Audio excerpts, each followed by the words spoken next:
이제 저희들이 신년 특별 새벽 기도회 우리가 한 주간 우리가 함께 또 기도를 드리게 되는데, 저희들이 이제 한 해를 시작하면서 뭔가 또 새로운 뭔가 또 깨달음을 갖기보다는 이미 저희들이 잘 알고 있는 그런 말씀인데, 이 말씀들을 한번 생각해 보면서 이제 저희들이 좀 영적으로 또 한번 이렇게 무장할 수 있는 그런 이제 시간이 됐으면 좋겠습니다. 그래서 이제 저희들이 한 주간 동안 사도행전에 나오는 그런 말씀들을 저희들이 좀 살펴보려고 하는데, 이제 오늘은 이제 첫 번째 시간입니다. 첫 번째 시간. 우리 성경의 이제 여러 이야기들 또 역사들을 쭉 살펴보면 그래도 가장 이렇게 그 드라마틱한 그런 사건을 꼽으라라고 이야기하면 이제 오순절에 성령 강림하셨던 우리가 이 사건을 아마 꼽을 수 있을 것 같습니다. 그래서 그 전까지 우리 제자들, 예수님의 제자들의 그 모습은 3년 동안 예수님과 동거동락을 했지만 이제 또 예수님으로부터 참 많은 깨달음을 또 많은 귀한 교훈들을 받았고 또 많은 놀라운 기적들을 보았고, 그럼에도 불구하고 이제 그들의 삶은 다툼이 있었고 또 오해가 있었고, 그리고 그들은 결국 이제 실패하게 되는, 예수님을 끝까지 따르기보다는 예수님을 부인하고 또 이제 예수님을 이렇게 떠나게 되는 그런 일들로 이제 끝이 나게 됩니다. 그런데 이제 예수님께서 참 부활을 하셨습니다. 부활을 하셨음에도 또 불구하고 여전히 이렇게 많은 한계에 그런 빠져있는 모습들을 보여줍니다. 이제 그래서 사도행전이 시작이 되는데, 이제 예수님께서 이제 성천하실 것을 눈앞에 두고 이제 제자들에게 가르치셨던 그 말씀은 결국 이제 두 가지입니다. 두 가지. 어제 우리가 사도행전 1장 3절을 저희들이 살펴보았는데, 이제 1장 3절을 바로 앞장이니까 한번 보시면, 예수님께서 고난받으신 후에 이제 살아계심을 참 나타내시고, 그 다음 40일 동안 그들에게 보이시면서 하나님 나라의 일을 말씀을 하셨습니다. 그러니까 40일 동안 이제 예수님께서는 하나님 나라의 일을 그들에게 말씀을 하셨죠. 가르침을 주셨습니다. 그러면서 4절 말씀에 사도와 함께 모이사 그들에게 분부하셨습니다. 뭐라고 분부하셨는가 하면, 예루살렘을 떠나지 말고 내게서 들은 바 아버지께서 약속하신 것을 기다려라. 요한은 물로 세례를 베풀었지만 나는 몇 날이 못되어 성령으로 세례를 받으리라. 이렇게 말씀을 하셨습니다. 그러니까 이제 예수님께서 부활하신 후에 제자들에게 주셨던 그런 가르침은, 하나는 내용적으로 하나님 나라의 일이었고, 또 하나는 이제 아버지의 약속하신 것을 기다려라. 그 아버지의 약속하신 것은 바로 성령입니다. 성령. 바로 성령을 너희들이 기다려야 된다라고 말씀을 하셨습니다. 그리고 이제 6절부터는 바로 성천하시는 그 순간이죠. 그날 그들이 모였을 때 이제 예수님께 물었습니다. 주께서 이스라엘 나라를 회복하심이 이때입니까? 이제 예수님 부활하셨고 또 우리에게 하나님 나라의 일도 말씀하셨는데, 선지자들이 이야기했던 것처럼 이스라엘 나라를 회복하시는 게 이제 지금입니까? 이렇게 예수님께 질문을 했습니다. 그때 이제 7절과 8절에 예수님이 주신 답변이 뭔가 하면, 때와 시기는 아버지께서 자기 권한에 두셨고 그것은 너희의 알 바가 아니다.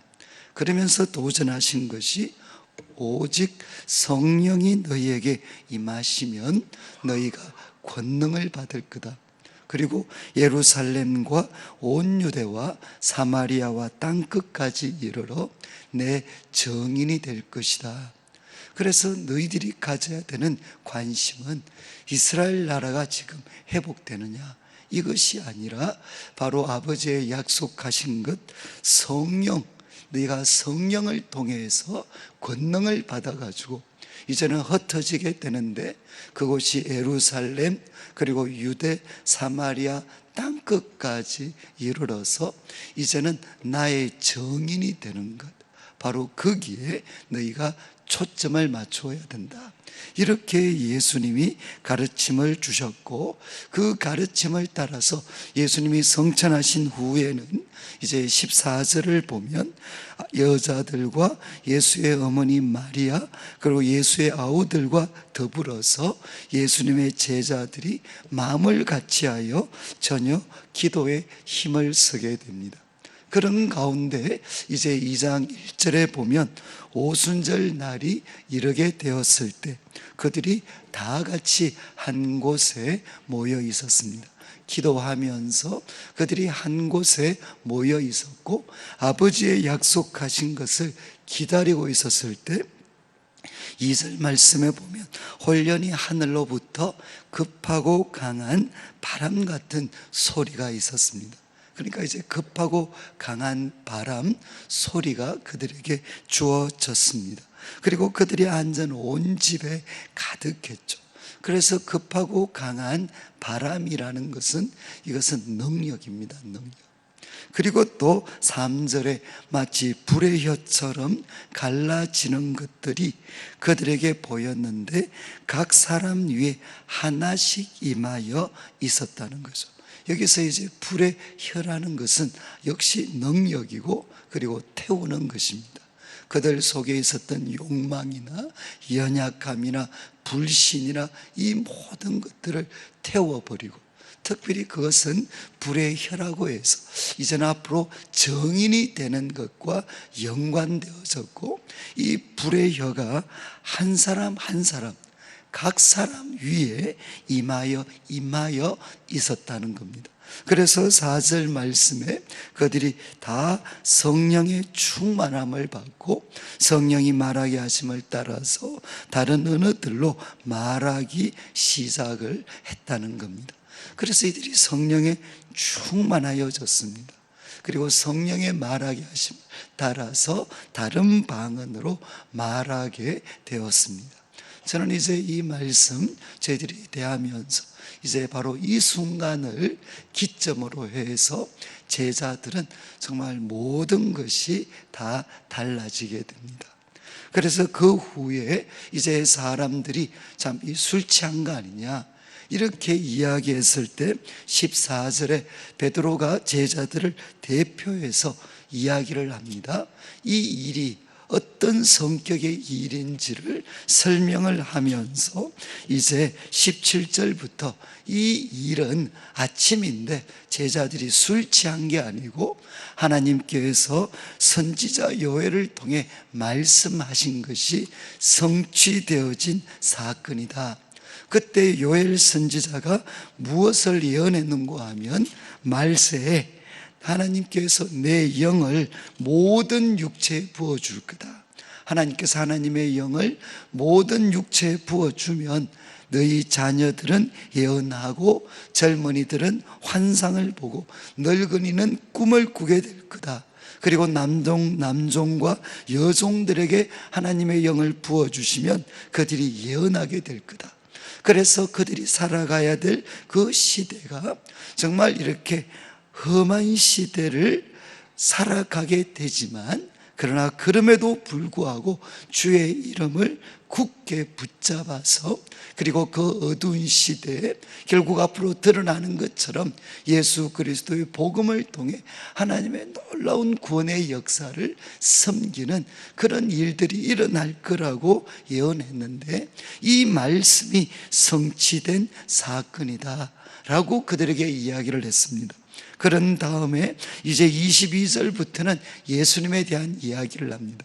예수님은 하나님이 세우신 분이고 그를 통해 놀라운 일을 했는데 너희들이 무법한 자들의 손을 빌어서 예수님을 죽였다. 그런데 이것까지도 바로 하나님께서 다 하나님의 계획 속에 있는 거다. 그분은 죽으셨지만 사망이 그를 붙잡아 둘 수 없는 것은 이제 하나님께서 다윗을 통해 시편 16편에 예언하신 그 말씀대로 그는 사망에 매여 있을 수가 없기 때문에 그분이 하나님께서, 그래서 32절에 보면 이 예수를 하나님이 살리셨다는 겁니다.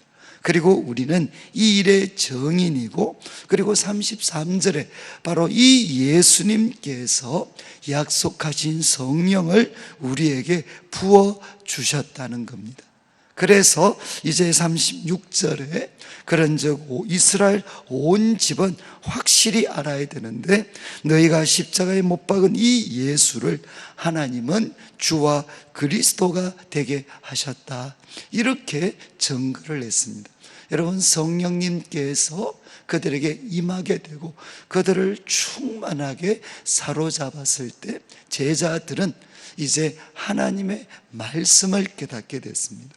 그리고 또 예수님이 누구신지에 대해서 그들은 담대하게 전할 수가 있었습니다. 너희가 십자가에 못 박은 이 예수가 바로 하나님이 주와 그리스도가 되게 하신 분이시다.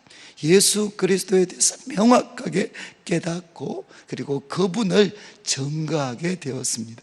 그리고 이제 37절부터는 사람들의 마음이 찔려서 우리가 어떻게 하면 좋겠느냐라고 이야기했을 때 이제 38절에 베드로가 이야기를 합니다. 회개해라, 회개. 그리고 회개하고 각각 예수 그리스도 이름으로 세례를 받고 죄 사함을 받아라. 예수님 믿고 바로 죄 사함을 얻게 하는 세례를 받아라. 그러면 무엇이 주어지느냐? 성령의 선물을 받게 될 거라는 겁니다. 여러분, 우리가 예수님을 믿었을 때 하나님이 주신 가장 놀라운 선물은 뭔가 하면 바로 성령님이십니다. 성령님. 바로 예수님을 믿게 되면 우리는 모두가 성령의 선물을 받게 됩니다. 그리고 이제 40절에는 이 패역한 세대에서 구원을 받아라 라고 그들을 권면을 했을 때 믿는 성도들의 수가 3,000이나 더하게 되었습니다. 그러니까 이제 베드로는 더 이상 예수님을 부인하거나 그리고 또 도망을 가거나 피하는 그런 존재가 아니라 이제는 정말 한 번 말씀을 전할 때 3,000명이 그 말씀을 통해 예수님을 참 믿게 되고 그리고 담대히 정말 이렇게 도전하고 선포할 수 있는 하나님의 사람으로 세워지게 됩니다. 정말 베드로가 완전히 새 사람이 되었죠. 저는 이제 이 말씀을 저희들에게 좀 대하면서 여러분, 참 베드로의 생애에 어쩌면 예수님 만나기 전 그리고 예수님의 부르심을 받은 후에 그의 삶은 완전히 달라졌습니다. 그렇지만 예수님과 3년 우리가 같이 예수님께 배우고 또 예수님의 놀라운 일을 봤지만 그의 삶에 여전히 부족함이 있었습니다. 그러나 이제 오순절에 성령의 충만함을 받았을 때 그는 새 사람이 되게 됩니다.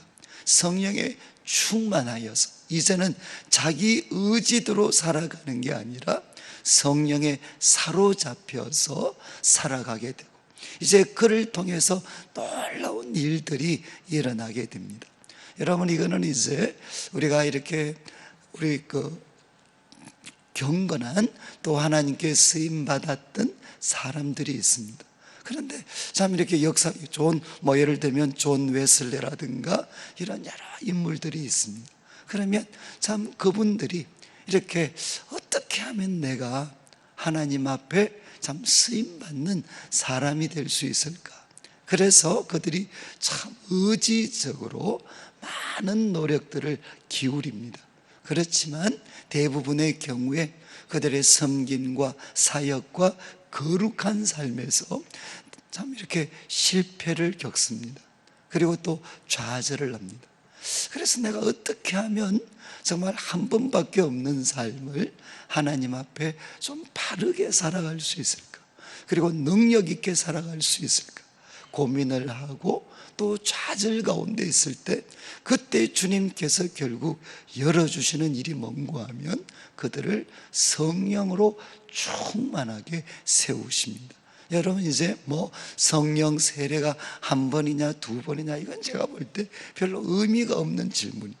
중요한 것은 뭔가 하면 우리 성도들이 자신의 힘으로 하나님을 한번 바르게 섬겨보려고 노력하다가 정말 하나님께서 우리에게 유익한 열매도 주시지만 또 우리가 좌절과 낙담에 빠져 있을 때 하나님께서 우리를 새롭게 하시는 방법은 무엇이냐? 그것은 성령의 충만함입니다. 제가 이제 외국에서 영성신학이라든가 이런 부분들을 공부를 할 때 참 이것은 수도원 같은 곳에서도 비슷한 것 같아요. 언제 우리들의 삶에 놀라운 변화가 주어지나, 특별히 성도들의 삶 가운데 그분들은 이야기합니다. 내가 의지적으로 하나님을 잘 섬겨 보려고 하다가 어느 순간에 내가 이제 더 이상 내 의지적으로 하나님을 잘 섬기는 게 아니라 성령에 이끌려서 하나님을 섬기게 될 때, 그때가 우리들의 삶에, 성도들의 삶에 놀라운 전환점이 된다는 것입니다. 그래서 우리 어느 쪽의 가르침이나 성도들의 삶의 가장 놀라운 변화는 내 힘으로 섬기려고 하는 게 아니라 성령에 이끌려서 성령의 능력을 의지해서 살아갈 때 우리들의 삶에는 놀라운 전환이 일어나게 된다라고 성경은 가르치고 있습니다. 저는 그래서 우리가 이제 2016년 우리가 또 새로운 해를 바라보게 되는데, 이 한 해를 우리가 섬길 때 우리 모두에게 필요한 것이 무엇이겠습니까? 그것은 어제 우리가 주일날 말씀드린 것처럼 말씀을 통해서 우리 왕이신 하나님이 어떤 분이시고, 그리고 그분이 나에게 원하는 뜻이 무엇인지를 깨달아서 삶의 모든 영역에서 순종의 삶을 사는 것입니다. 그렇지만 우리에게 또 무엇이 있어야 되느냐?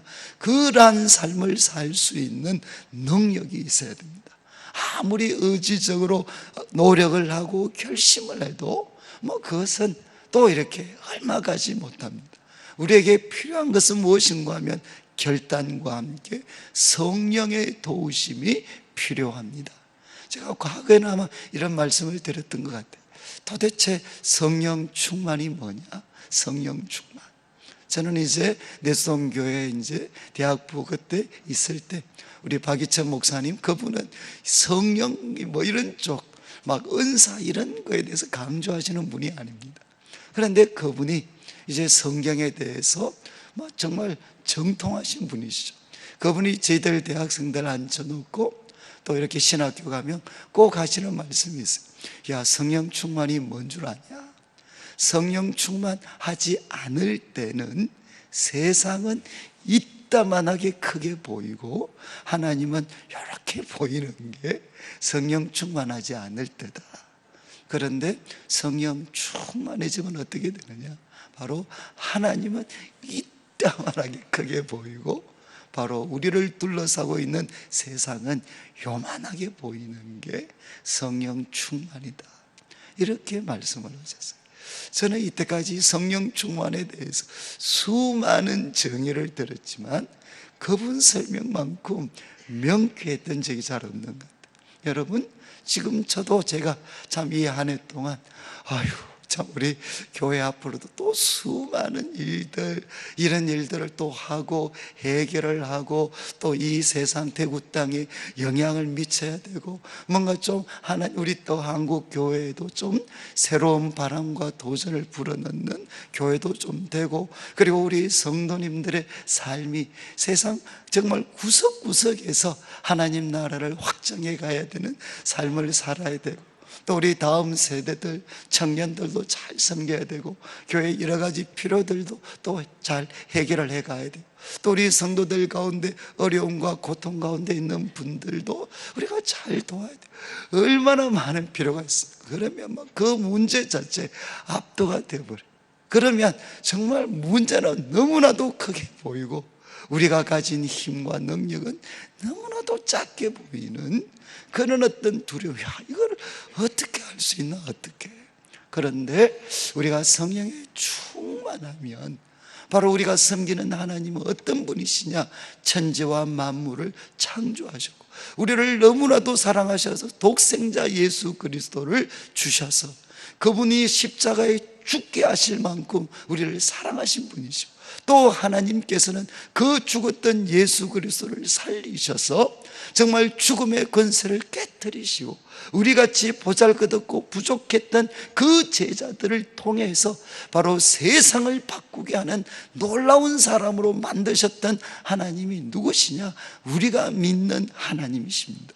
이 하나님이 우리에게 가장 귀한 선물로 주신 그 성령님은 베드로와 제자들을 사로잡았던 성령님, 그 사로잡았던 분, 그분이 바로 우리를 사로잡으시는 성령님과 동일한 분이시죠. 바로 그분에게 충만해지면 우리를 둘러싸고 있는 문제들, 우리들의 한계는 점점 사라지고, 정말 하나님이 너무나도 위대하신 분이시기 때문에 우리가 가진 문제는 너무나도 작게 보일 수가 있다는 것입니다. 저는 이제 오늘 말씀을 마무리하면서 저희들이 어쨌든 우리가 신년이기 때문에 할 수만 있으면 우리가 좀 기도할 수 있는 시간을 많이 드리고 싶은데, 지금 이제 24분입니다. 한 특세는 55분까지입니다. 그래서 한 30분 정도 시간이 주어져 있는데, 여러분들이 소리를 내셔도 좋고 또 조용하게 기도하셔도 좋고요. 그러나 내용은 안 합니다. 하나님, 세상이 너무 커 보입니다. 우리가 가진 문제가 너무 커 보입니다. 그리고 나 열심히 하고 싶지만 제가 가진 연약함과 한계도 압니다. 그러나 하나님, 바로 우리에게 아버지께서 약속하신 성령으로 저를 다시 한번 사로잡아 주십시오.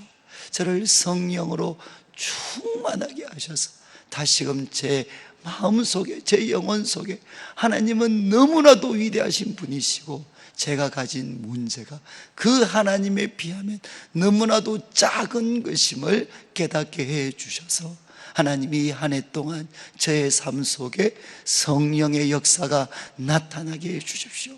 그리고 우리 교회 가운데 성령의 역사가 나타나게 하셔서 이 대구 땅에 하나님의 큰 일을 드러낼 수 있는 저의 삶, 우리 교회가 될 수 있도록, 우리 자녀들이 될 수 있도록 인도하여 주시옵소서. 기도하는 귀한 새벽 되시면 좋겠습니다.